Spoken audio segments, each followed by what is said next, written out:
Apa implikasi riset seperti apa itu yang jos? Eh, Terima kasih Mas Reza. Jadi untuk implementasi penelitian seringkali memang dilupakan ya oleh para mahasiswa. Jadi ketika kita sudah merancang, sudah merumuskan kontribusi penelitian kita, baik mulai dari teoritis sampai kepada kebijakan. Jadi pertanyaan yang ketiga yang perlu dilontarkan oleh dosen pembimbing adalah apa implikasi dari penelitian Anda?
Aplikasi riset.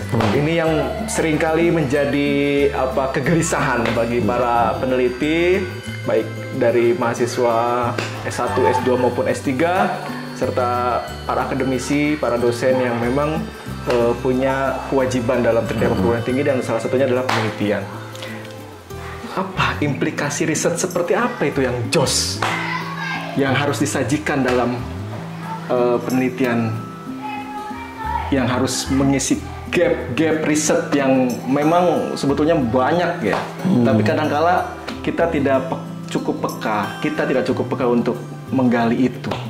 Bagaimana solusi dari Pak? Oke, terima kasih Mas Reza. Jadi untuk implementasi penelitian seringkali memang dilupakan ya oleh para mahasiswa.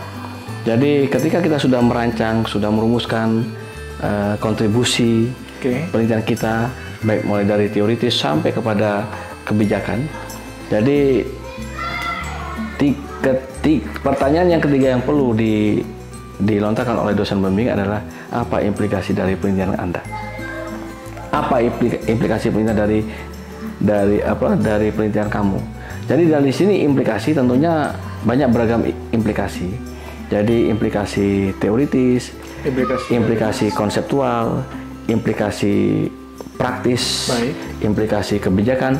Tentunya implikasi di sini adalah berakar kepada kontribusi yang kita tawarkan dalam penelitian kita. Jadi misalnya contoh, saya ingin mengkaji tentang bagaimana sih perilaku para remaja, khususnya di usia sekolah maupun kuliah. Iya. Katakanlah semester 1 sampai semester 3, karena mereka di usia transisi dari SMA ke perguruan tinggi. Bagaimana perilaku mereka dalam hal misalnya contoh belanja online. Oke. Perilaku berbelanja online. Iya, secara online ya, Prof ya. Terus kita menggunakan misalnya saya ingin menggunakan teori misalnya perilaku terencana. Ya, teori perilaku terencana. Baik. Lalu saya gabungkan dengan katakanlah misalnya teori identitas sosial. Baik. Terus implikasinya apa? Apakah ada implikasi secara teoritis? Ya.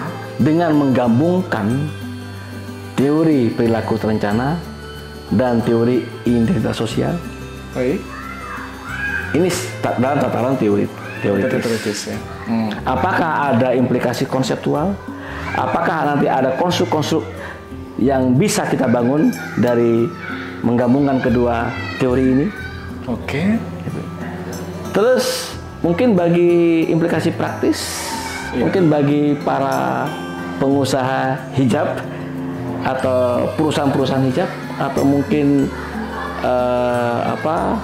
semacam toko online hijab memberi sebuah inovasi, inisiasi untuk betul-betul mempertahankan pangsa pasar pembelian hijab di kalangan remaja, sekolah maupun kuliah. Jadi gitu Mas Desa.